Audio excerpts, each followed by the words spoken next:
Olá, tudo bom, pessoal? Muito boa noite, sejam todos muitíssimo bem-vindos. Hoje não tivemos nenhum ciclone bomba, nada, nenhum efeito, meteorológico que impedisse de estarmos juntos. Fico muito feliz, né? Conseguimos estar juntos. Olá, Julie! Tudo bom, querida? Como é que você tá? Tudo certinho por aí? Muito quente? Eu aqui cheia de frio, com milhões de camadas. Tudo bem? Seja muito bem-vinda. Mesmo nesse frio, eu ainda continuo com a água bem geladinha. Saudade também, saudade de você, né? Semana passada tentei várias vezes conectar, hoje mesmo conectei, daí tava falando com um seguidor, com o Felipe, e aí de repente caiu, mas imediatamente depois consegui conectar. Ufa, que bom, né? Então, hoje nenhum fenômeno meteorológico vai nos atingir, né? Oi, Sabrina! Oi, Marcos! Oi, Simone! Tudo bom, pessoal? Sejam muito bem-vindos, entrem de pé direito. Hoje estamos aqui para falar sobre nutrição e prevenção do câncer, que é um assunto que eu gosto muito de falar, porque durante 6 anos quase, eu fui a nutricionista responsável pelo Centro de Prevenção do Câncer, lá do Hospital Santa Rita, que é o Hospital da Santa Casa de Misericórdia de Porto Alegre, responsável só pela oncologia. E, trabalhei com uma equipe fantástica, né, coordenada pela doutora Alice Zomanovic, que é outra médica incrível em todos os sentidos. Então, é um assunto que me dá muito prazer em falar, foi um assunto muito pedido, muito solicitado ali pelas caixinhas que eu coloco de sugestão de temas, né? E aí, resolvi conversar um pouquinho com vocês sobre isso, né? Olá, Caroline, tudo bem? Simone, oi. Vou esperar aqui meus minutinhos extras que eu geralmente espero, né, para o pessoal entrar. Eu sei que muitas vezes precisa dessa folguinha aí extra, né, durante a noite para conseguirmos adequar e incluir todas as nossas programações do dia, né? Mas sempre lembrando que toda terça-feira a gente está aqui, né? A única exceção são realmente essas questões que fogem da nossa alçada, né? Como semana passada a questão do ciclone. Mas logo depois eu faço como o Instagram anda me deixando, né? Então, se eu consigo, eu salvo nas stories. Se eu não consigo, eu salvo no GTV. Para justamente depois todo mundo conseguir assistir no melhor momento, no melhor horário, da melhor forma possível, né? Então, vou esperar mais 20 segundos e vamos começar a falar sobre nutrição e prevenção do câncer, certo, pessoal?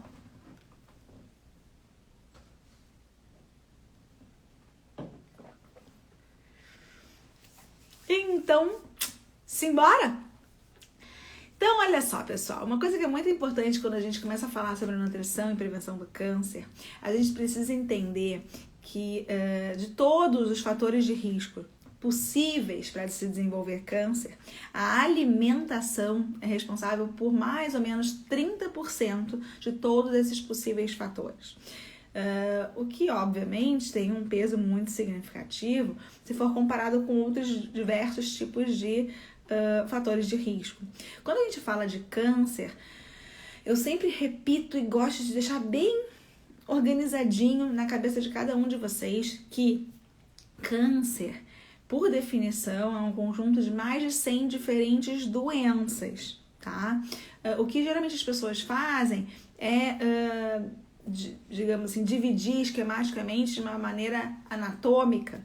E aí pensa, estômago é um, esôfago é outro, mama é outro, cabeça é um, nariz é outro, olho é outro, bochecha é outro, língua é outro. E aí vão tentando pensar em órgãos, digamos, anatômicos. Só que esquecem que não é pura e simplesmente uma distribuição anatômica. Tem um monte de outras questões que estão interrelacionadas, né? Enfim, fatores específicos genéticos, fatores específicos histológicos, né? Do tipo da célula, né? Fatores ambientais que estão realmente relacionados com alguns tipos específicos de câncer. Então, quando a gente pensa em prevenção do câncer, é importante que a gente vá categorizando algumas questões específicas, né?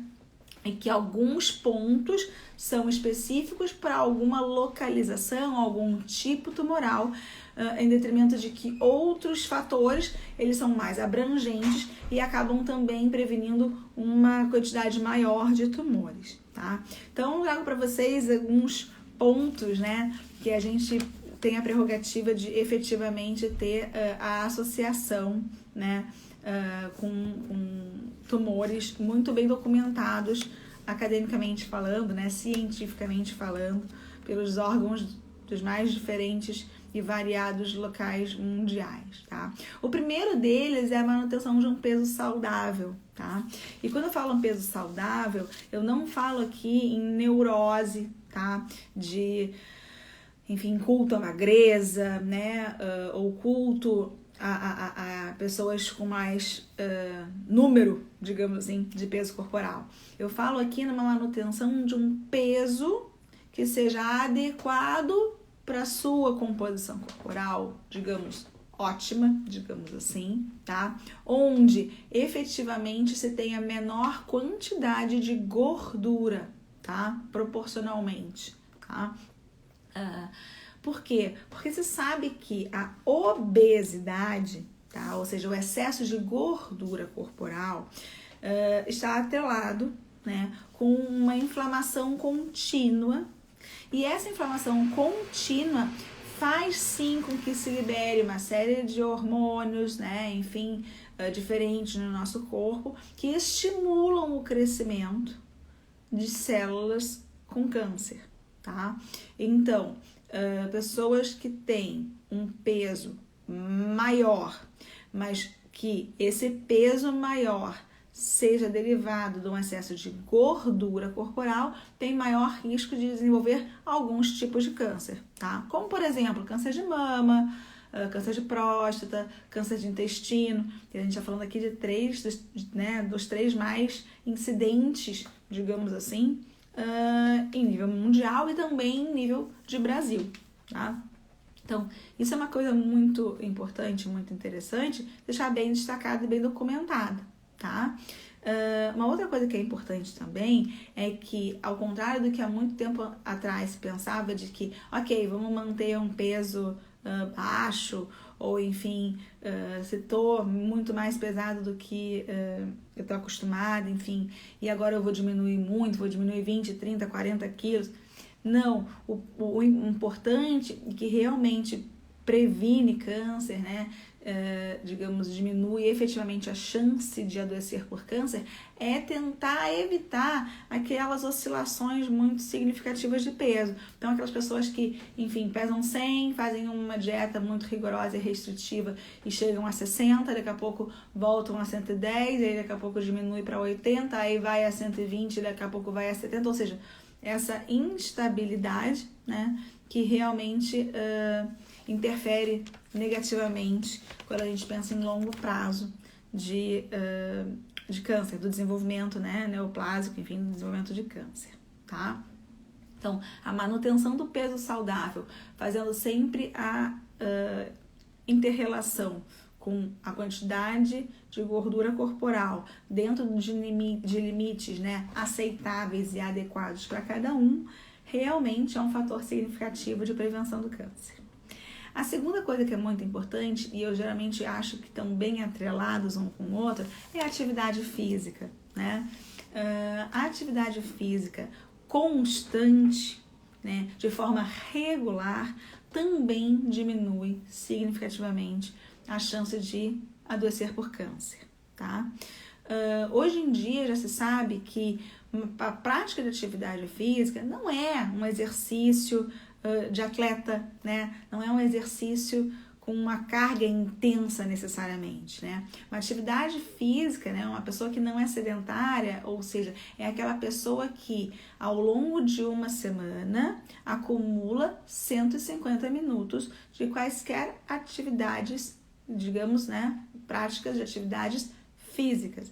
Então, caminhada, pode ser natação, pode ser basquete, pode ser judô, pode ser, enfim, ginástica, pode ser o tipo de atividade preferida pela pessoa, desde que se acumule aí, teoricamente, no mínimo, 150 minutos por semana. Eu geralmente falo para meus pacientes no consultório o seguinte: tira sábado e domingo, vai. Então, assim, se a gente pensar segunda, terça, quarta, quinta e sexta, pega 150, divide por 5, vai meia hora por dia. Né? E aí agora, nessa época de pandemia, muitas vezes me perguntam assim: Aline, como é que eu vou ficar ativo fisicamente? Né? Tem várias maneiras de ficarmos ativos fisicamente em plena pandemia também.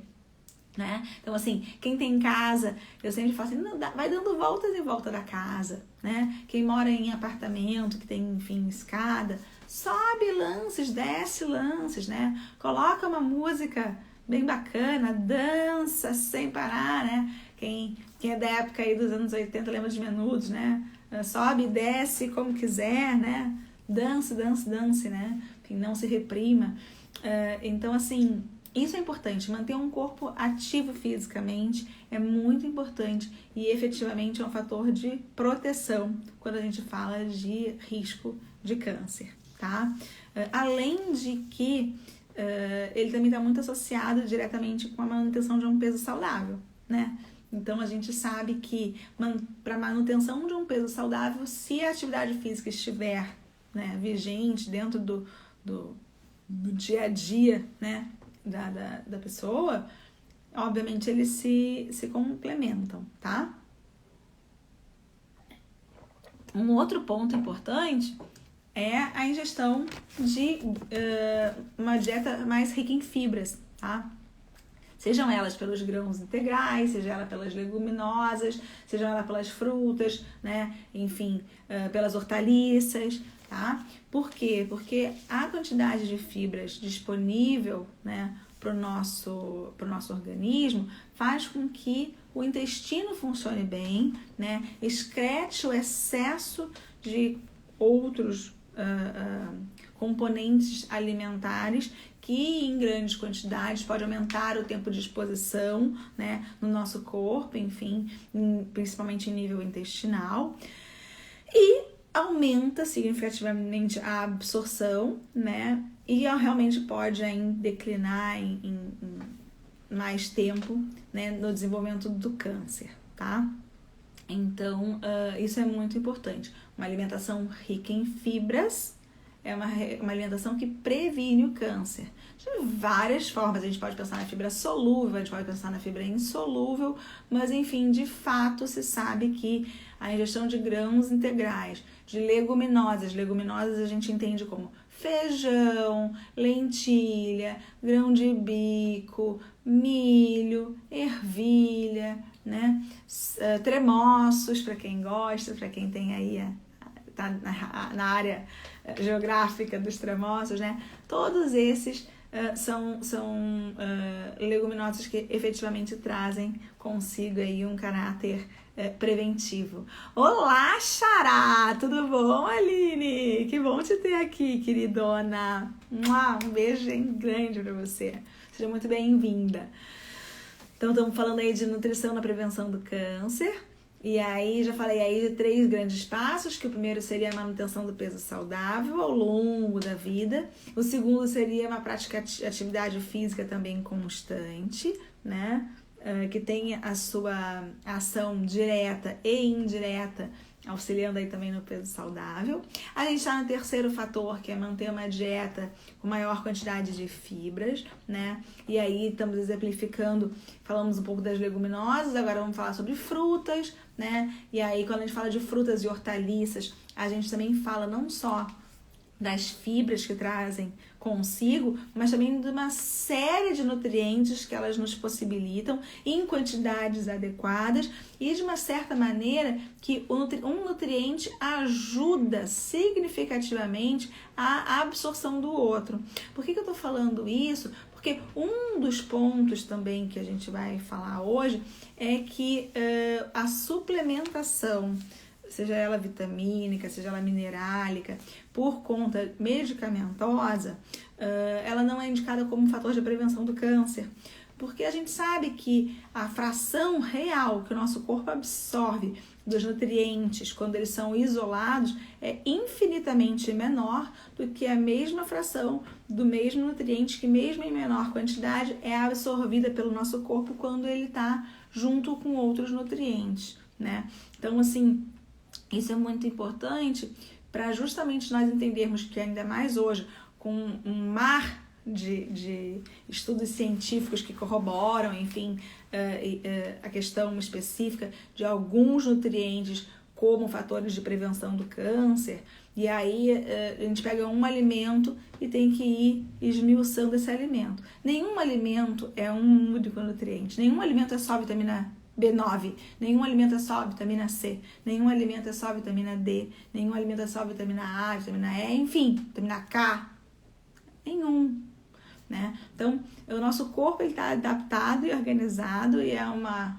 fábrica excelente de justamente melhorar a absorção de quando alguns nutrientes estão concomitantes, e aí existe esse balanço importante, né? Seja para oxidar, seja para antioxidar, né? Ou reduzir, como a gente preferir falar o termo químico, mas enfim, em manter essa normalidade, digamos assim, para o corpo, certo?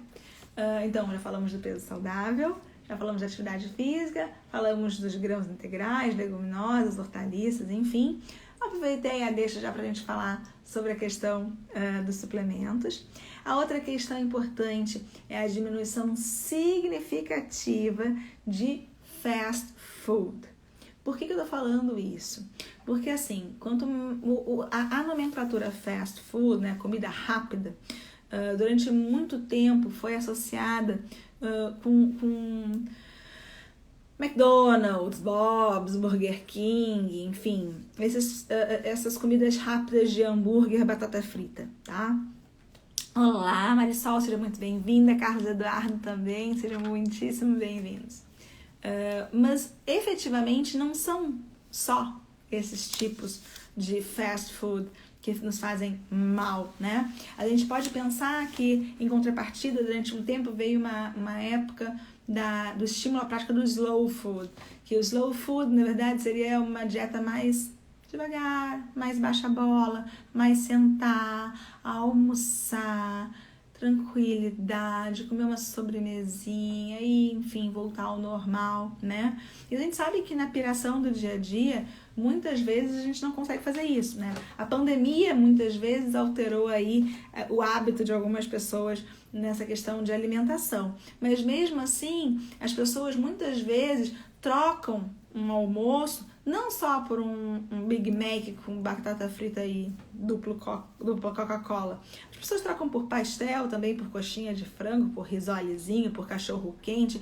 Tudo isso a gente entende como fast food.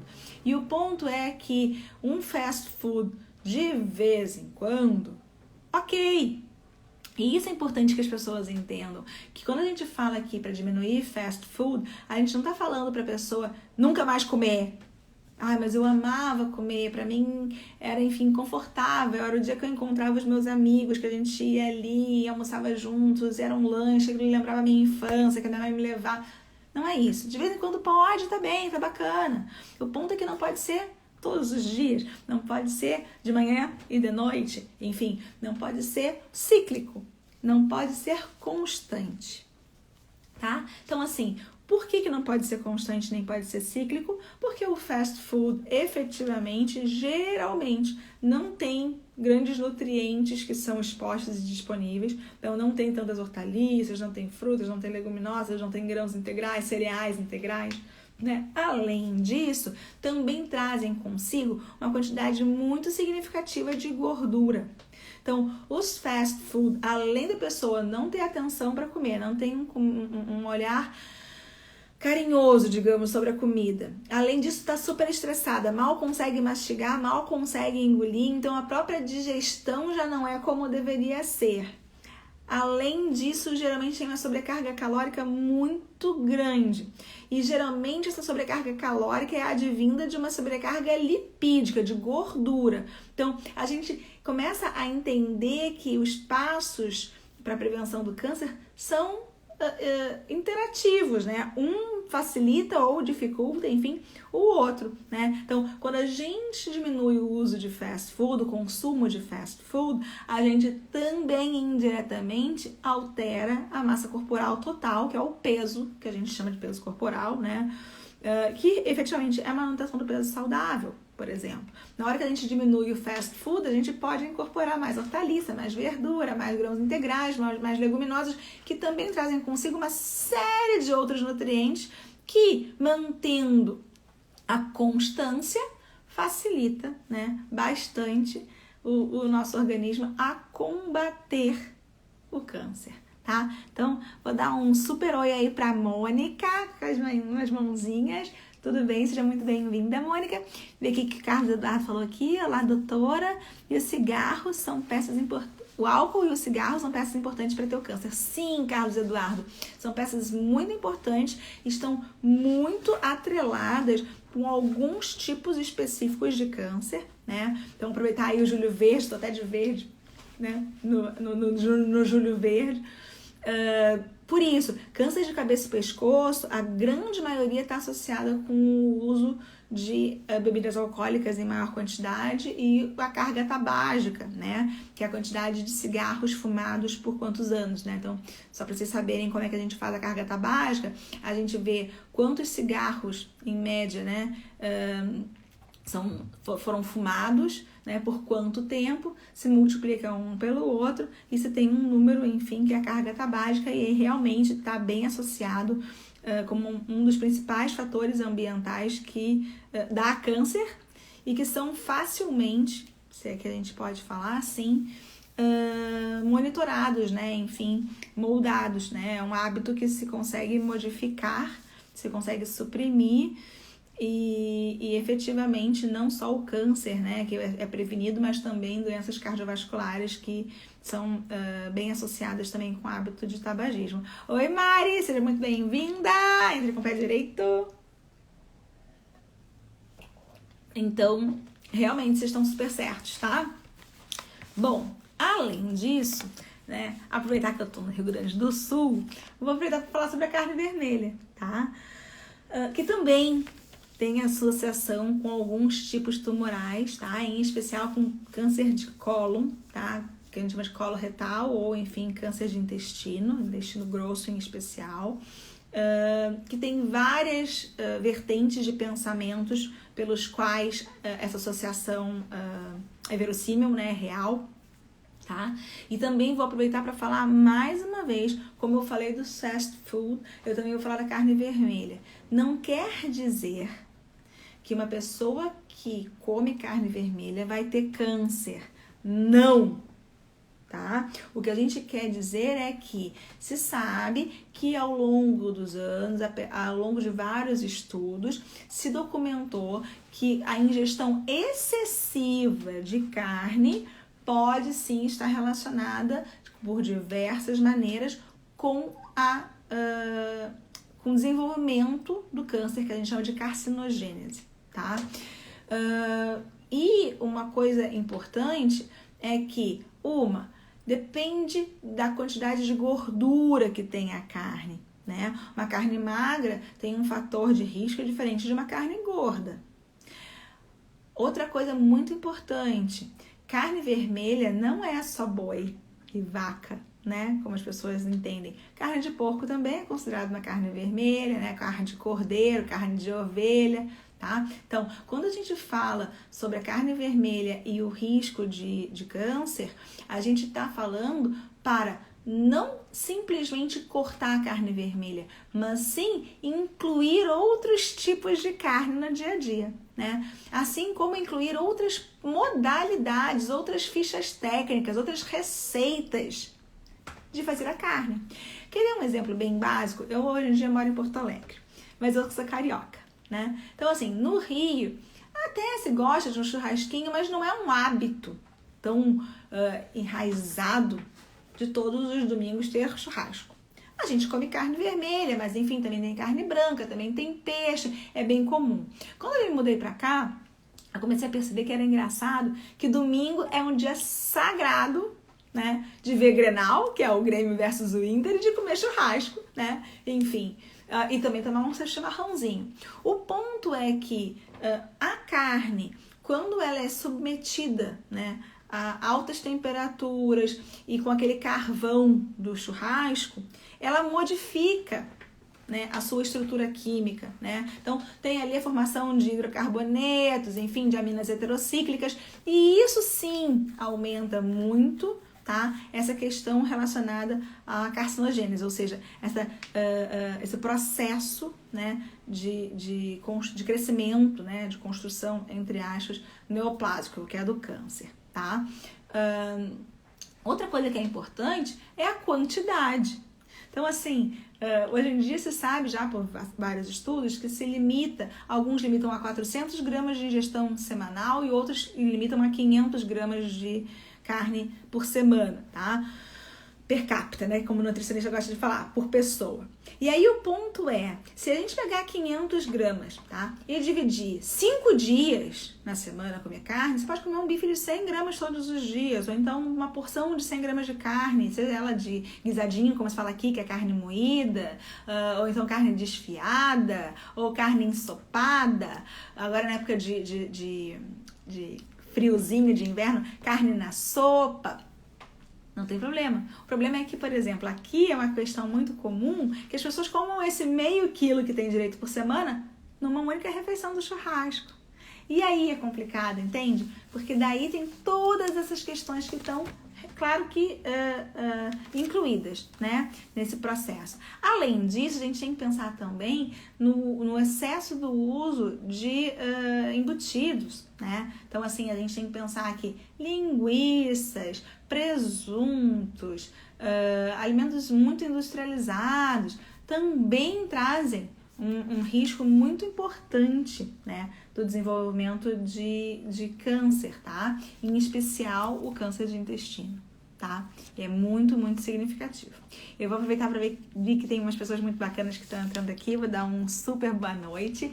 Então, para Elaine, para G Pereira e para Thaís, sejam muito bem-vindas. 9h28, eu tô aqui acompanhando esse reloginho, porque quando o Instagram não me deixou salvar a live, depois umas seguidoras me falaram que é porque eu provavelmente estourei o tempo, então tem que ficar ali dentro daquele tempinho para ele me permitir, seja salvar como stories, ou seja, salvar como feed ali, GTV, enfim, para que realmente consigamos multiplicar essa informação para mais gente, né? E que mais gente tenha acesso, que mais gente compartilhe, multiplique, porque esse é o processo, né? Quanto mais gente souber, mais gente, enfim, previne, trata e acompanha da melhor maneira possível esse olhar de nutrição oncológica. Bom, então, também aumentando aí a questão da carne vermelha, como a gente estava falando, não é simplesmente a carne vermelha, é tudo que circunda a ingestão da carne vermelha. Então, é a quantidade, é a qualidade, é a quantidade de gordura, é a maneira que se faz, é a maneira como se conserva, é a quantidade que se come, é a frequência que se come. Então, tudo isso é importante quando a gente tem que avaliar em nível epidemiológico, então em nível de grande número de pessoas, mas também quando a gente tem que avaliar em nível individual. E aí eu falo para você, colega Nutri, que tem que entender esse processo bem a miúde, diria assim, quando tá na frente de um paciente. Não adianta perguntar para ele se ele come carne vermelha. Tem que saber toda essa história para conseguir identificá-lo, né? Essa causalidade, né? Ou seja, essa causa-efeito da carne vermelha, mas também de fazer as modificações necessárias para ajudar o paciente, certo? Bom, outra coisa que é importante Ai. Eu ia minha água. Desculpa. Outra coisa que é muito, muito importante a gente entender é a quantidade de açúcar. Olá, Denise! Seja muito, muito, muito bem-vinda! Outra coisa que é muito importante é a quantidade de bebidas açucaradas, né? Então a gente sabe que ao longo do tempo, se a gente entrar lá na época da vovó, né, na época da mamãe, e eu posso dizer na minha época mesmo ainda, era muito comum que as pessoas fizessem os seus sucos em casa. Eu mesma ainda mantenho esse hábito aqui na minha casa. Então, todos os dias tem suco de fruta natural e os sucos aqui são só naturais, né? O único que a gente compra é o suco de uva, porque eu confesso a vocês que tem uma certa dificuldade de produzir na mesma qualidade, né? E a gente tá aqui perto da Serra Gaúcha, que produzem vinhos. Eu nem tomo vinho. Que produz, além de vinhos, sucos de uva fantásticos, né? Mas a gente tem que entender que muitas vezes as pessoas, ainda com sucos fantásticos, acrescentam grandíssimas quantidades de açúcar, né? Além disso, tem os sucos em pó, que até hoje, os Tang da vida, são extremamente utilizados. E as pessoas acham que o açúcar é só aquele açúcar direto, né? Que se come, o açúcar branco, né? De fato que não, né? A gente sabe que sim, o açúcar refinado é muito pior, né? O que a gente chama de açúcar branco. E aí também essa ingestão exacerbada de tubérculos, de amido, então do pão branco, do arroz branco, né? Sempre que a gente puder colocar um pouquinho de fibra, né? Deixar um pouco mais integral, obviamente isso diminui significativamente o risco de câncer quando a gente está falando de lugares, localizações e pessoas em especial que têm essa predisposição de localização, enfim, tumoral, tá? De desenvolvimento desses tumores, certo? Esses tipos de câncer. Então, isso é muito, muito, muito importante, tá? Que a ingestão de bebidas açucaradas seja diminuída. Por uma coisa, em relação à quantidade calórica. E aí a gente está, obviamente, associando de novo ali com o peso, né? A manutenção do peso saudável. Então, quando a gente fala de bebidas açucaradas, a gente está falando do açúcar em si, a gente está falando da caloria vazia, muitas vezes que está ali junto com ele, a gente está falando da associação com o peso saudável, obviamente, quanto maior ingestão, digamos, de bebidas açucaradas também tem impacto no peso. E também, né, não podemos esquecer que, apesar de ser um mito que o açúcar cause câncer, a gente sabe que a grande quantidade de açúcar simples, açúcar branco, ingerido por muito tempo, né, sem outros nutrientes concomitantes, pode, obviamente, interferir nesse processo, né, da carcinogênese. Oi, Lucinha, tudo bem? Seja muitíssimo bem-vinda, queridona. Ai, que coisa boa. Adoro quando a gente começa a colocar esses acenando, enfim, essas coisas bacanas aqui.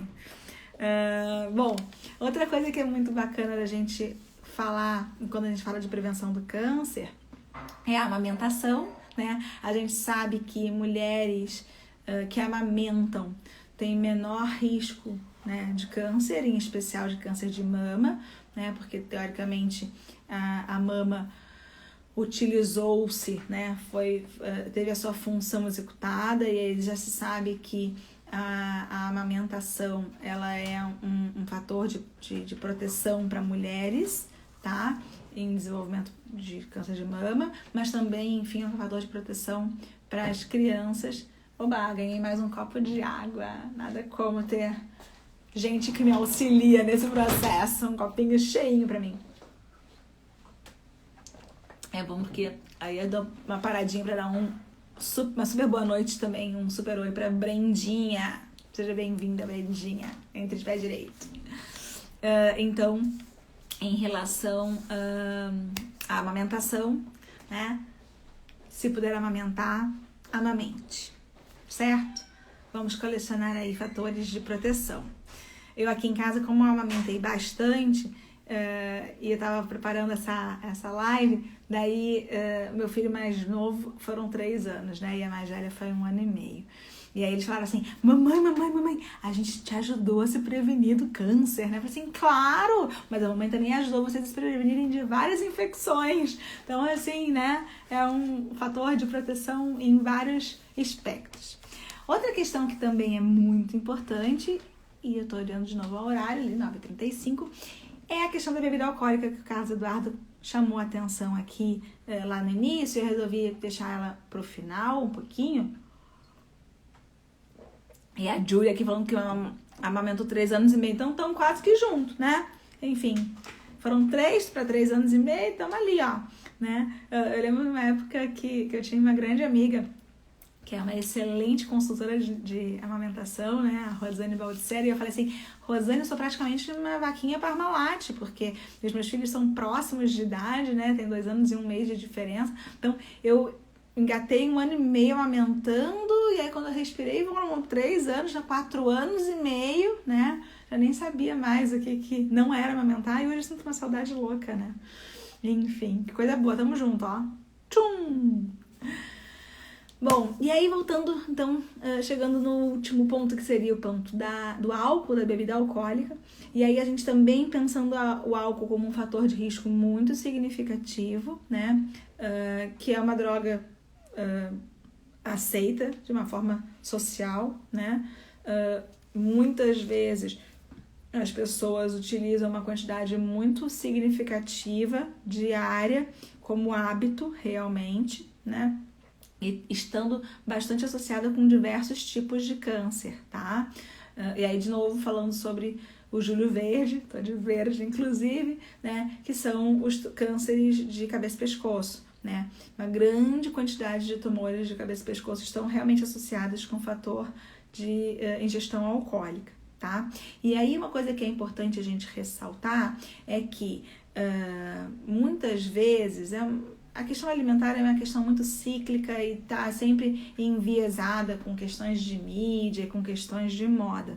E aí vem, às vezes, algum estudo, enfim, alguma coisa nova que falam assim, mas enfim, a ingestão de vinho protege por causa do resveratrol, a questão cardíaca.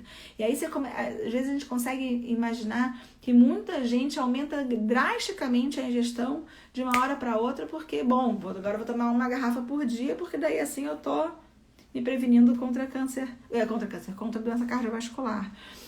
Só que não adianta a gente prevenir uma coisa, né? Enfim, o tal do cobertor curto, né? Não adianta prevenir doença cardiovascular se a gente, enfim, não previne câncer. E o resveratrol, efetivamente, não vai ajudar a prevenir o câncer em si, né? Então, é importante porque muitas vezes as pessoas abusam de quantidades, e eu não estou falando aqui sobre a questão de um hábito eventual, de pessoas que gostem de tomar álcool, ok? Só que tem que se tomar cuidado com quantidade, com qualidade, com frequência, e isso é uma questão que interfere direta e indiretamente, né? Porque quando a gente fala de fumo, tem o fumo passivo, que já está bem organizado e bem documentado, tá? Mas a gente também sabe que existe uma questão de hábito alcoólico indiretamente passivo, que é aquela história assim, vamos lá, vamos dar uma saidinha, né? Agora, na época de pandemia, chega até a ser engraçado falar isso, mas enfim, até 3, 4 meses atrás era muito comum. Vamos dar uma saidinha, vamos sair no sábado de noite pra tomar um chopp. E aí a pessoa assim, não, mas eu não quero tomar. Não, toma, é só um, vai. Toma mais um, qual o problema de tomar mais um? Vai mais um, mais um terceiro. E aí vira um hábito social e realmente as pessoas acabam aumentando significativamente essa ingestão e que realmente repercute como um fator de risco. E aí tem aqui o Carlos Eduardo falando, né, que concorda com a doutora, sou eu, ele é um paciente muito querido mesmo, assim, enfim, sem palavras. Hoje ele estava falando sobre você, mas super do bem e super de saudades que eu tenho de você, querido, falando aqui que ele é uma testemunha, né, viva disso que eu sei, realmente existiu uma ingestão exacerbada de bebidas alcoólicas, né, e de hábito tabágico, de fumo, e que realmente culminou num desenvolvimento tumoral, né? Vou deixar ele à vontade para expor o caso, se quiser. E que realmente, enfim, hoje ainda bem que estamos já num outro processo, numa curva ascendente de um estado nutricional muito bom, muito bacana, de um momento muito mais feliz, né, da vida, mas que infelizmente trouxe uma repercussão bem dolorosa por bastante tempo, né, querido? Então, a Dinha Nutri, seja muito bem-vinda, entrou aí também, entre de pé direito, seja bem-vinda, já estamos chegando quase no finalzinho da live, mas essa live vai ficar salva, né, conforme o Instagram deixar, então assim, talvez fique salva nos stories, e talvez seja salva no feed, que é ali os posts, né, enfim, o IGTV, que aí as pessoas também poderão ter acesso a essas informações, porque o processo realmente é sempre o de multiplicação de conteúdo, multiplicação de conhecimento, né? E que realmente a gente consiga aí alcançar mais pessoas. Olá, Super Priscila! Tudo bom, queridona? Ai, que saudade. Ai, como eu gostaria que essas lives, quando aparecem as carinhas de vocês, eu pudesse ver a carinha agora, sabe, assim? Daí, pelo menos, ia matar um pouquinho mais a saudade. Pessoas tão queridas, tão... Ai, comfort person. Pessoas confortáveis, é tão gostoso. Enfim. E aí, a gente tá justamente falando, né, Pri, Dinha, então, sobre as questões que estão atreladas com a prevenção do câncer, né? Então, falamos sobre peso saudável, falamos sobre atividade física, falamos sobre o aumento da ingestão de grãos integrais, cereais integrais, leguminosas, hortaliças, enfim. Falamos sobre a questão de suplementos medicamentosos que efetivamente não estão relacionados com prevenção do câncer. Falamos também aqui sobre, deixa eu lembrar, amamentação, que é muito importante. Falamos sobre carne vermelha, falamos sobre a questão da bebida alcoólica, né? Então, tudo isso está intimamente relacionado com o câncer e que, se a gente conseguir modificar esse processo, a gente já estará com 2 passos à frente, né?